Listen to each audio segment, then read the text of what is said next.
What's going on, Reject Nation? Greg Alba here. So guess what, guys? The Oscar nominations for 2018 have been revealed. Today, I'm shooting by myself.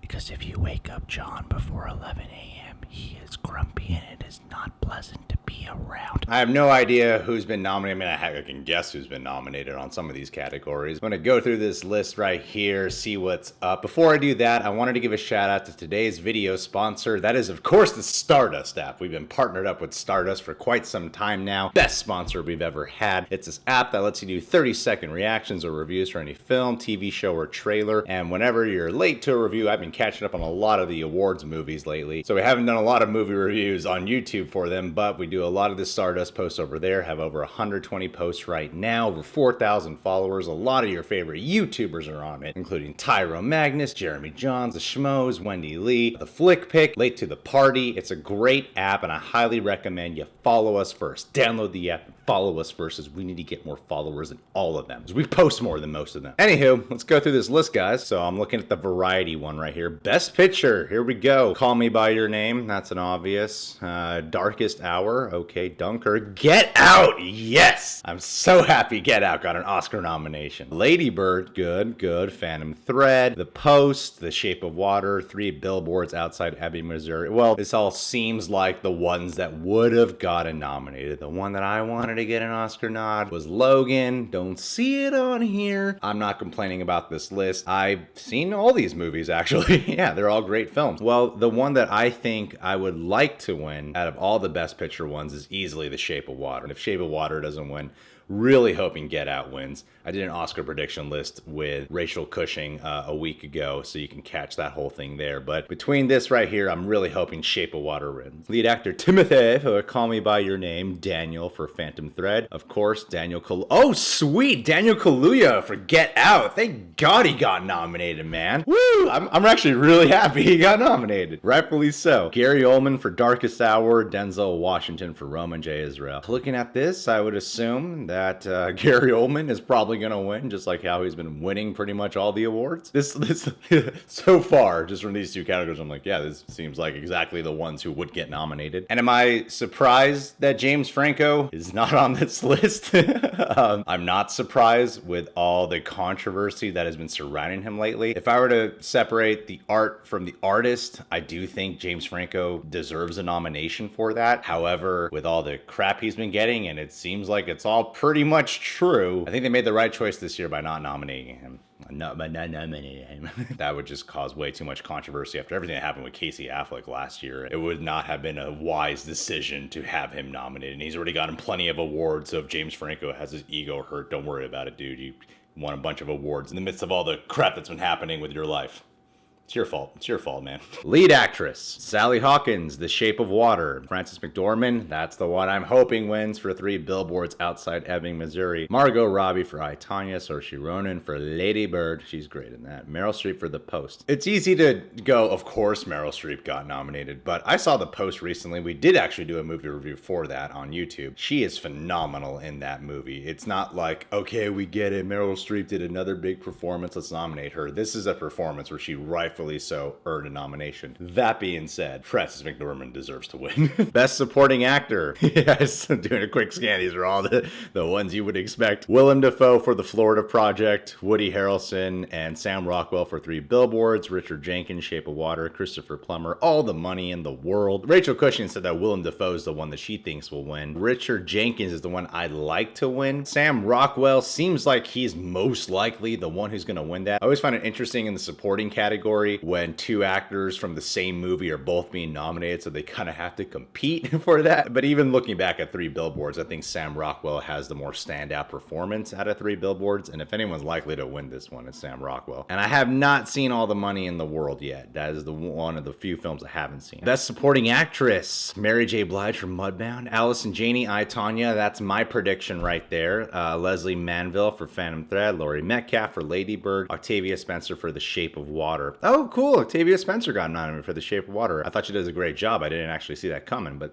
Sweet. Laurie Metcalf for Lady Bird. It's a real toss-up for me. I think Laurie Metcalf and Lady Bird is the performance I'm more gravitated towards, but I really think Allison Janney for I, Tonya is the one that will probably win. All right, director, here we go. Dunkirk, Christopher Nolan, of course. Get Out, yes! I'm so excited for Get Out. I'm so glad it's getting nominated. It's crazy, man, because it falls under the horror category, and I'm so happy it's getting all these nominations. Yes. Lady Bird, Greta Gerwig, Phantom Thread, Paul Thomas Anderson, The Shape of Water, Guillermo del Toro. You know, I honestly thought that Get Out would get a lot of snubs. I thought it would be the biggest disappointment. Looks like the Oscars have listened, or the voters have listened. I'm really happy to see that Get Out is at least getting all these nominations. Now, do I believe it'll actually win these things? I really doubt it, but I'm just happy to see that it's at least getting recognized at the Oscars. Even though I don't even really watch the Oscars or the Golden Globes or any of those things, I do pay attention to what's nominated. I do pay attention to what wins. Being nominated is a big sign of recognition, so I'm so happy that Get Out so far is getting all these recognitions. People did feel that Greta Gerwig got snubbed from the Golden Globes nomination, especially when Lady Bird's getting all these other nominations. So I'm really happy to see that the Oscars paid attention and that she did get nominated for Best Director, because after watching Lady Bird, that is a wonderfully directed film. The performances are amazing, and it takes a great director to bring that to life, as well as great actors, of course, but it does take a solid director's hand to be able to do that. Really happy she rightfully earned that nomination. Animated feature.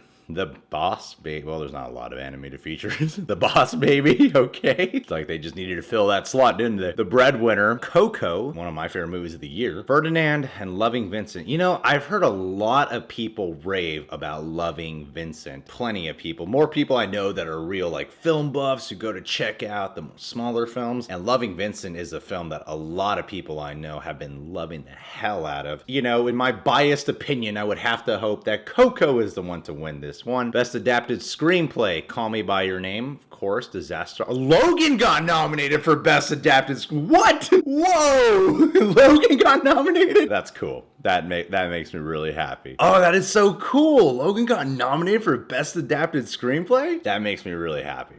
I wish I wasn't wearing my DC shirt right now. Molly's Game, Aaron Sorkin, of course, Aaron Sorkin. Mudbound, okay, cool. Whoa, I feel like Molly's Game has, you know, that solid Aaron Sorkin script. Logan to get nominated for Best Screenplay. Weirdly, the script is out of like directing and acting and script. I would put script as the third. And that's not saying the script is weak, but I could see why it's under the category of adapted screenplay. Do I think it'll win? Probably not. I feel like between these, I feel like Molly's Game is the one that would probably win for Best Adapted Screenplay. Best Original Screenplay, The Big Sick, Get Out. Oh yeah. For some reason, I was really sold that Get Out would get snubbed all across the board. Lady Bird, The Shape of Water, Three Billboards. For this one, it's got to be Three Billboards. I think that has the best dialogue, and while I disagree with the way the movie ends, I think it absolutely deserves the Oscars still. Cinematography, Roger Deakins. This better be your year, man. This really better be your year. For Blade Runner 2049, Darkest Hour, that was something that I was very much impressed by, was the way that film was shot, because I just went in to watch Gary Oldman's performance, then I was watching the way the film was captured. I was like, whoa, this movie shot really well. Dunkirk, rightfully so. Mudbound, The Shape of Water, ooh. Oh man, honestly, the cinematography category seems to be the toughest one for me to decide, because to me, it's a toss between Blade Runner 2049, Dunkirk, and The Shape of Water. Those films are all shot really well. I feel like Dunkirk would probably be the third pick. I would have to go Blade Runner 2049, while Shape of Water is the one I want to win Best Picture. Shape of Water is shot beautifully, but Blade Runner 2049 has a couple of factors. One of the things that everyone can agree on is that film is shot absolutely beautiful. You know, it's one of those things where it's like Roger Deakins just deserves to win at this point. Film editing, Baby Driver, Dunkirk, I, Tonya, The Shape of Water, Three Billboards Outside.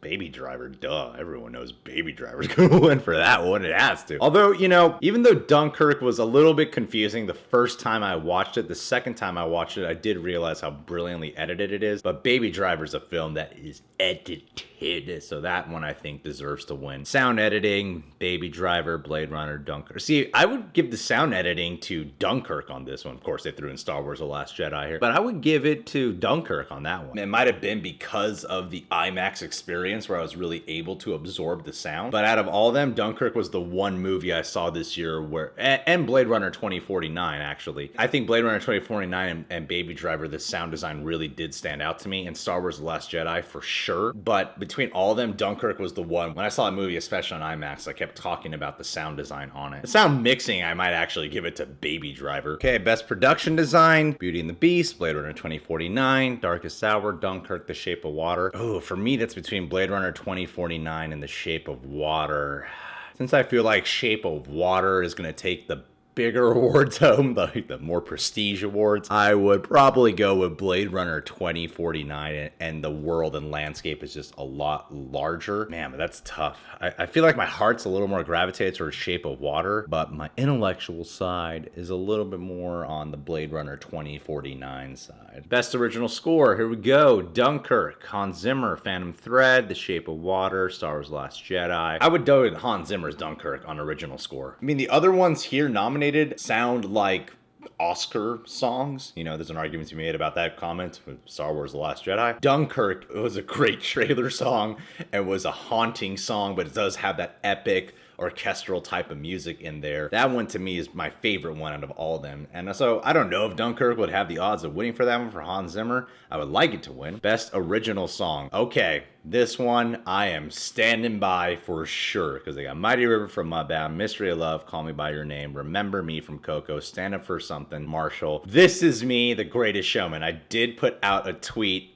recently saying, I really hope This Is Me from The Greatest Showman wins the Oscar. There's a great history behind that specific song. We did a reaction to the video where Keala Settle performed it, and which helped get the movie greenlit. It was so moving, and seeing the history behind that song helping get that movie made was truly moving, and it is the best song in that movie. When I hear it, it makes me cry. So yeah, I really hope that wins. Makeup and hair, it's gotta go to Darkest Hour, man. It has to, dude. Like, when you watch that movie, you swear Gary Oldman gained a shit ton of weight and went balding. Does not look like makeup at all. Costume design, Beauty and the Beast. Yeah, I mean, they're just bringing the animation to life for the most part. Darkest Hour, some good costume design. Phantom Thread deals with fashion, so yeah, that makes sense. Shape of Water, I would go Shape of Water on costume design. And visual effects, Blade Runner 2049, Guardians of the Galaxy. Is really throwing their summer blockbusters all in the visual effects. Of course, it's the visual effects. Blade Runner 2049, Guardians of the Galaxy Volume 2, Kong Skull Island, The Last Jedi, War for the Planet of the Apes. For me, it would have to be a toss-up between Blade Runner 2049 and War for the Planet of the Apes. Even though Blade Runner 2049 has the more flashy visual effects, probably a bigger variety of visual effects, War for the Planet of the Apes, the fact that you're watching a bunch of mocap is so believable at times, you swear you're looking at real apes. Part of the believability and impact of that film is you have to believe these apes are real, and that movie really does do that. Although it is the third installment where they had time to master that, I think they might go with Blade Runner 2049 for this one. I would probably go with War for the Planet of the Apes. For me, it's a real tiebreaker between Blade Runner 2049 and War for the Planet of the Apes. But in terms of the biggest nominations, from Best Director, Best Picture, Best Actress, Best Actor, all those are pretty obvious nominations. Everyone pretty much saw these ones coming. What really surprised me about this nomination list is how much Get Out was recognized. I am super happy it is. And also, I'm glad that, you know, while I would have liked Logan to get nominated for directing or picture, or Hugh Jackman for Best Actor, I'm happy that at least they took time to recognize it and throw it in for Best Adapted Screenplay, because that is a pretty big tier for comic book movies to hit. I mean, seeing comic book movies in like the visual effects department is not a surprise. To see it in Best Adapted Screenplay, that is super cool. Yeah, I'm looking forward to these Oscars. I can't wait to see the list of winners. Probably attend some friends' Oscar party and watch along and get drunk. Anyway, guys, between all these categories, what are your picks? Put them down in the comment box below and let us know what you think. You guys can subscribe to The Real Rejects, click that notification bell to get notified every time one of our videos is up, and make sure to download the Stardust app and follow us first at The Real Rejects, people. Do it.